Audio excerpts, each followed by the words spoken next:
জনাব মোস্তফা কামাল পাশা চট্টগ্রাম সন্দ্বীপ ৩ আসনের ধানের শীষ প্রার্থী এবং ধানের শীষ প্রতীক। ওনার যে জনপ্রিয়তা সন্দ্বীপে রয়েছে আকাশচুম্বী, তিনবারের এমপি। ওনার কিছু যে সহপাঠী যারা আছে হাতে গোনা কয়েকজন, তাদের ভুলভাল পরামর্শে উনি আসলে ক্ষতিগ্রস্ত হবে। আমি চাই উনি যাতে ওনাদের পরামর্শে না চলে।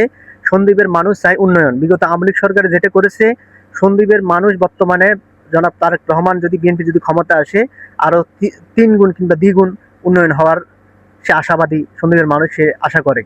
কারণ সন্দ্বীপের দ্বীপ অঞ্চল, এই দ্বীপের মানুষ চায় উন্নয়ন, কিংবা দ্বীপটা যাতে ৪.৫ লক্ষ মানুষ এখানে গ্রুপিং করে কোনো প্রকার রাজনৈতিক প্রতিহিংসা করে আসলে কেউ স্থায়ীভাবে এখানে ওরকম সুবিধা পাবে না। আমি বিগত যে এমপি থাকা অবস্থা উনি যে আসলে সন্দ্বীপের যে উন্নয়নগুলো করেছেন, বর্তমানে সেটা আরো ৩ গুণ করার, কিংবা তার যে আসলে পূর্বের যে ভুলগুলো রয়েছিল সেটা সংশোধন করে উনি আসলে আরো কঠোর এবং শক্তিশালী হতে হবে, যাতে সন্দ্বীপে আমরা চাই উন্নয়ন হোক।